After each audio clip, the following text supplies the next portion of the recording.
Salut les amis, c'est Jojon, j'espère que vous allez bien aujourd'hui. Je vais vous expliquer les grosses différences entre l'iPhone 6S et l'iPhone 6S Plus, donc une vidéo qui risque d'aider les personnes qui savent toujours pas lequel choisir. Tout d'abord, ce qu'il faut savoir, c'est que ces deux appareils sont équipés du même processeur A9, de la même RAM, 2Go. D'après les comparaisons que j'ai faites, l'un n'est pas plus rapide que l'autre, que ce soit au niveau du démarrage, dans les jeux ou en utilisation, on remarque aucune différence, ils ont la même puissance. Alors est-ce que c'est le cas aussi pour l'appareil photo puisque ces deux iPhones utilisent le même appareil photo arrière de 12 mégapixels. En fait, ce qu'il faut savoir c'est que l'iPhone 6S Plus possède quelque chose que n'a pas l'iPhone 6S, un stabilisateur optique. Alors ça sert à quoi?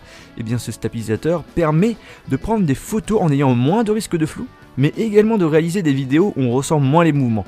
Pour la partie photo, la qualité est la même sur ces deux smartphones. Par contre, durant mon test, j'ai remarqué que certaines photos étaient floues sur l'iPhone 6S alors que ce n'était pas le cas pour l'iPhone 6S Plus grâce à son stabilisateur optique. Au niveau de la vidéo, j'ai remarqué que sur l'iPhone 6S Plus, on ressent moins les mouvements. Et encore, sur l'iPhone 6S sans avoir ce stabilisateur optique, je trouve qu'il se débrouille très bien.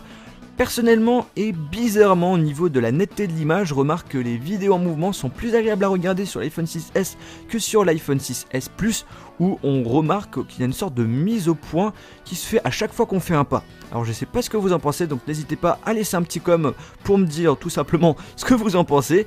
Et sinon pour la partie qualité vidéo, sans déplacement, je trouve que la qualité est la même. Pour la caméra frontale, les deux iPhones ont le même objectif, avec les mêmes technologies, on a le même nombre de mégapixels, 5 exactement. Et bien là, j'ai rencontré aucune différence, que ce soit en photo en plein jour, en faible luminosité, et même en vidéo, c'est pareil.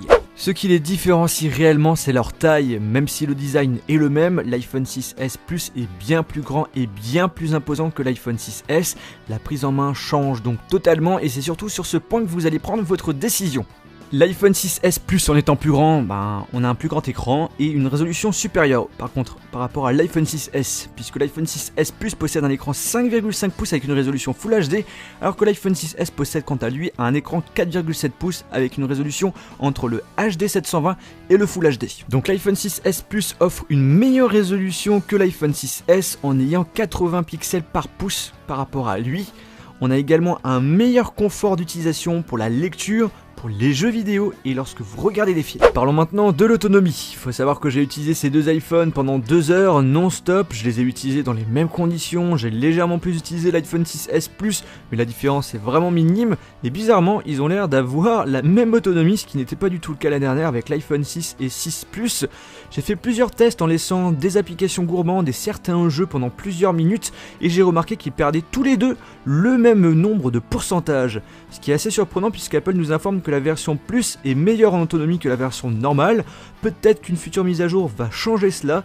Je vous tiendrai bien évidemment informé sur les réseaux sociaux où je suis et surtout dans ma vidéo avis que je mettrai dans la description quand elle sera disponible. Alors le fait que l'iPhone 6S Plus possède un plus grand écran implique une utilisation moins pratique qu'un iPhone 6S et du coup on sera plus habitué à utiliser le grand iPhone avec les deux mains. C'est pourquoi Apple propose uniquement sur la gamme Plus une fonctionnalité pratique, c'est le fait de pouvoir mettre son appareil en mode paysage et celle-ci est présente aussi sur certaines applications de base comme les messages, les réglages, les mails et du coup comme l'écran est plus grand, eh bien il est possible que dans certaines applications l'iPhone 6S Plus affiche plus d'informations qu'un iPhone 6S normal. Et pour finir on va parler du prix qui n'est pas le même sur ces deux appareils puisque l'iPhone 6S Plus est 110 € plus cher par rapport à l'iPhone 6S.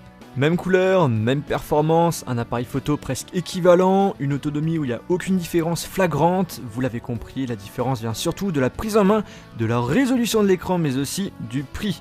Pour ma part, je pense que l'iPhone 6S Plus est un produit qui s'adresse aux personnes qui portent beaucoup d'importance à la grande taille par rapport à l'écran.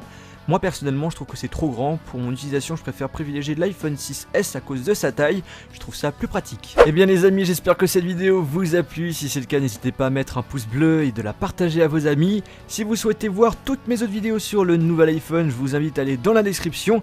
Et sur ce, on se retrouve dans une prochaine vidéo. Salut!